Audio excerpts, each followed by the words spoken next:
What is up, guys? Welcome back to another video, and I know this is a very weird sight. This is the first time that my Eskimo entered this bedroom. It's the first time.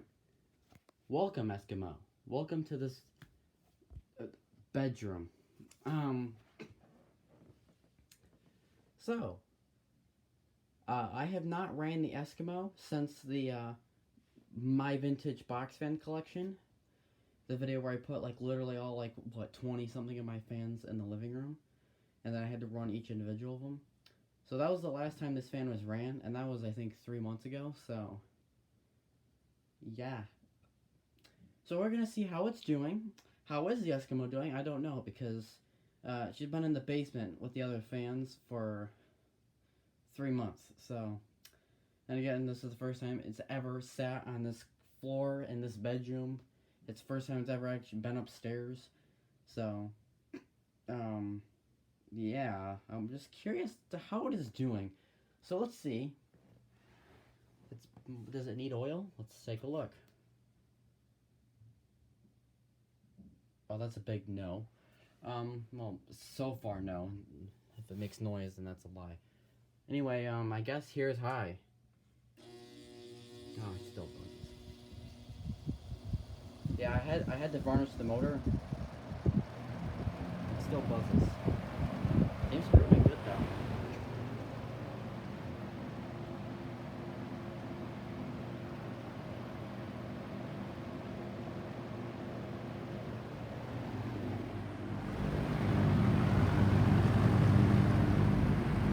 It's not buzzing anymore. It seems to be just on startup. I don't hear anything. Let's turn it down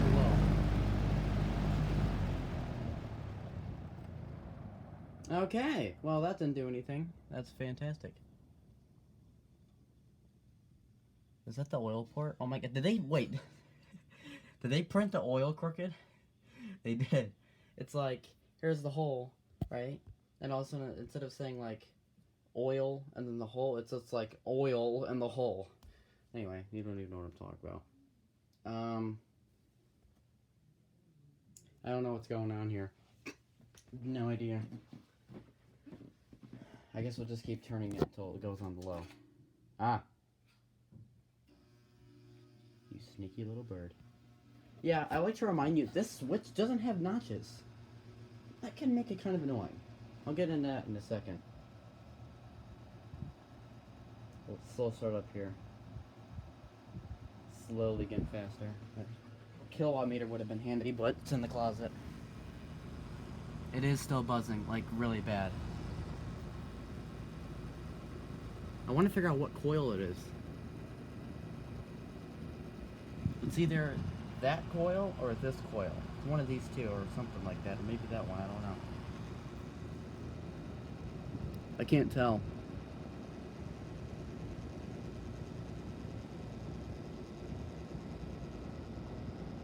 So, by checking, I know the sound is on this side, not on this side. So it's one of these three.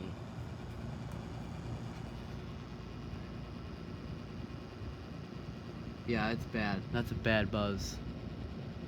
Now, all these motors tend to buzz because the varnish they use in the factory wears off. So if you go on YouTube and find just about any Eskimo fan like this, they're gonna buzz. If you don't believe me, I looked. I think Bo Mitchell has one or two of these that buzz. Tori, I think, has one. A lot of collectors have these fans. And they're... wait, it's stopping. It's going away. So as the fan picks up, the buzz goes down. So as the blades spin, or I should say RPM increases, buzz decreases. That's the graphical relationship. I don't know what's going on here.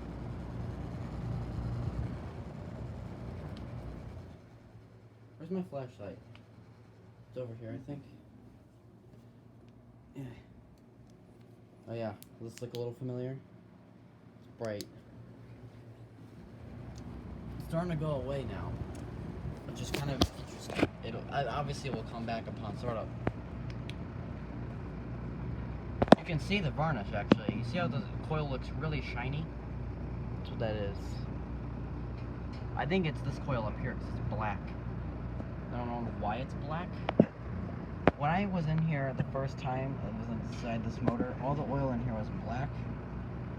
So this could be related to that. I don't know why the coil looks charred. It was always like that since I got it, but it always ran fine, and it always, on the kilowatt meter, it always ran 2.6 or whatever average. So I don't actually know what the issue is. It's basically kind of going away. Let's turn it on high. Oh yeah, that can go right back. But then it goes away.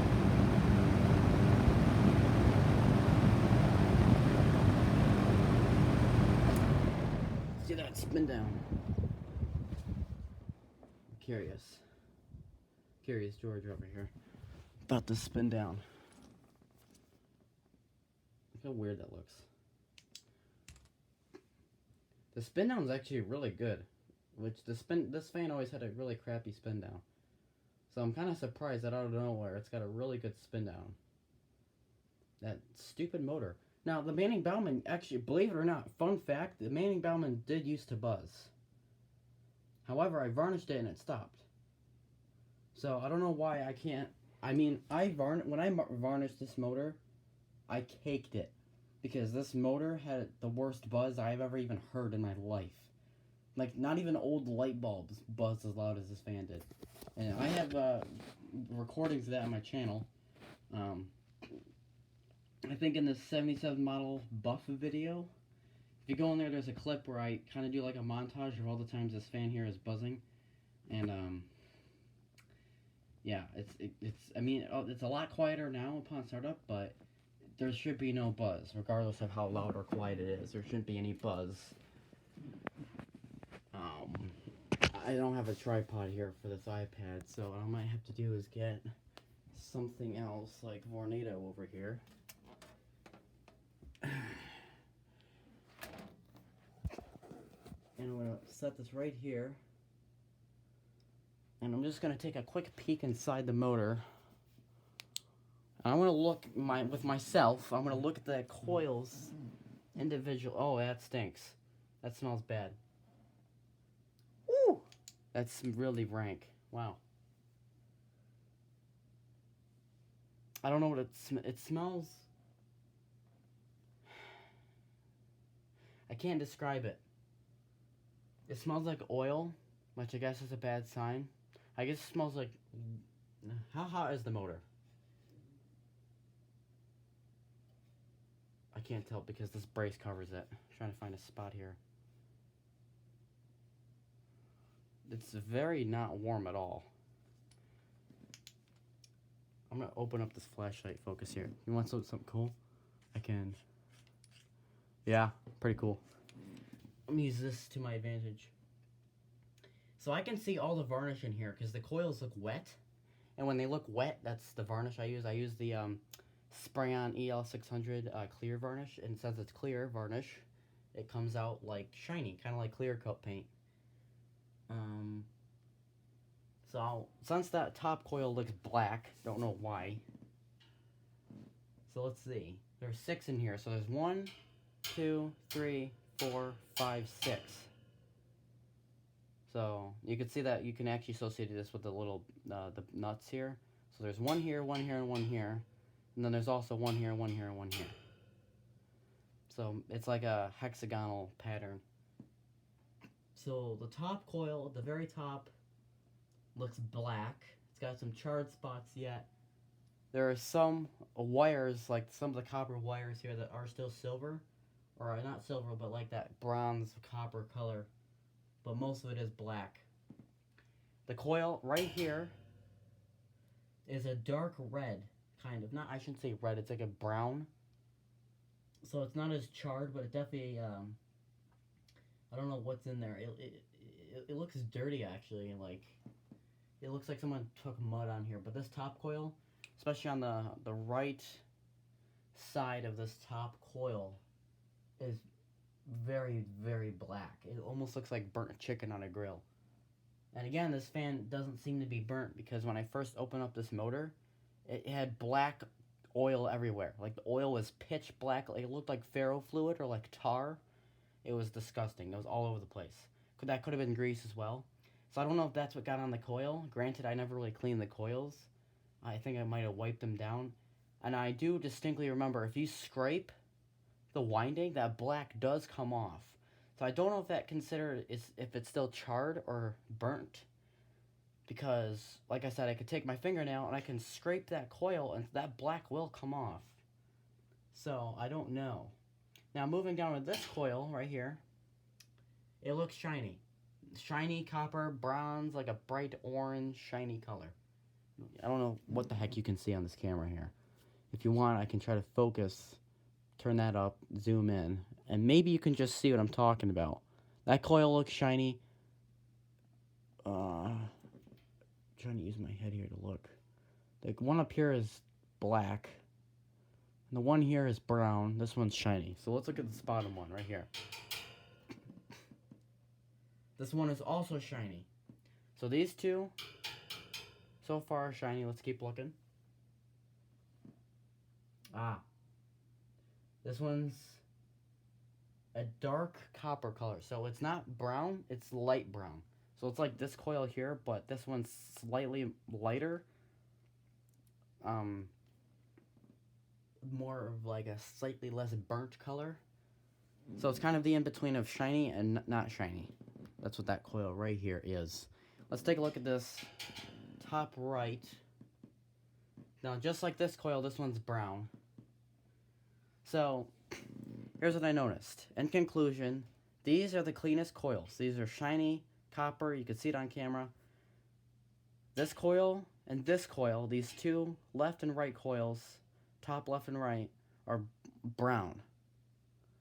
This lower right coil over here is brown, but not as brown as these top two. And the very top coil here is black. So it seems like as the more heat was rising, the more darker the coils got. More, I guess, like a burn mark. Again, I don't know how this motor could have got hot to burn. I apologize, I just dropped my flashlight on the metal. That just shattered my eardrums. So I don't know what the heck is going on. I'm not, I mean, I kind of am a fan doctor. I guess you could call me, no, never mind. Anyway, yeah, Vornado, can you not sit on the Eskimo's cord? Because that'd be really helpful right now. Can I have this back? Okay, you're not going to be nice to me. Alright, well, how is the Eskimo doing? Not great, I guess. I mean, she needs more varnish. Oh my god, can you stop? How many times do I have to move you around the room before you say, you know what, I'm not going to sit on our cord anymore? Jeez. Yeah. So I don't really know. Like I said, the top half of the coils look, brown, burnt. But they still work fine, and there's no sign of any damage besides the obnoxious buzzing. And even then with the varnish, it has came down quite a bit. It's very quiet. Before it used to be like, brrr. It was extremely loud. The only thing I could try to do is add more varnish, but I put the most varnish on here. And I don't really know what it's going to do. The next thing I could do is try to take brush varnish. It's slightly thicker. And I can try to brush it on the coils. That might stop it because it's a lot thicker than because the spray-on stuff is very thin. It's a thin varnish. But something where I need a brush, like you stick it in the thing or do it, that might work. Some McMillan motors, the earlier ones, like the round stators, if you go inside there, like my Pencrest, it has pour-on varnish. And that's the thickest type of varnish. It's basically like pouring like goo on the motor. You know how like when you pour honey and it's really slow and thick? That's like what pour-on varnish is. It's very thick and dense. Brush-on varnish is thicker than thin, and then thin is like the spray stuff. So I have the thin varnish. So I think this would need a thicker varnish to take care of that. But also the coils, the winding should be definitely looked at. There is a guy about, I want to say an hour away from here, an hour and a half away. And I believe he does motors. That's like a little side job he does. think his name was like Polly or something. I just call him Polly. And that's where I got my varnish from. So I could try to save that guy if he wants. Maybe sometime I'll take this up there and say, yo, Polly, you want to take a look at this? He's like our farmer or something. So they'll be like, yeah, how? I'll take a look at that right for you, yeah. But, yeah. So maybe I'll take this down to Polly and see what he's got to say. Because I believe that guy can, like, rewind motors for, like, you know, HVAC. So, when it comes to a fan, he'd probably be like, oh, yeah, this is just no bigger. Or at least he could diagnose it for me or tell me how to remedy it. Because I'm like, I did varnish and it didn't do anything unless I need, like, brush on. But whatever. Right, Vornado? Yeah, that's what I thought. So anyway, that's the Eskimo. How is she doing? She runs fine, I guess. It's just the buzz. It bothers me. Because I went from, well, how many fans was it now? 3? I went from, I think, 3 fans that were buzzing to now just 1. So I'm just tempted to get rid of the buzz because it's the only one left that has a buzz. Because the 77 model used to buzz, and then the Manning Bauman used to buzz. We took care of that. But now this fan's like, I'm going to buzz whether you like it or not. And that's a problem. And I guess that's why I never brought this fan up. Because it was just, I don't know. This fan isn't really useful because of the buzz. And because I don't trust it. But if I got rid of the buzz, I could probably use it for an overnight/daytime fan. But for now, I guess it's exempt or whatever until further notice. If you guys enjoyed this video, then I'll see you guys in the next one, and goodbye.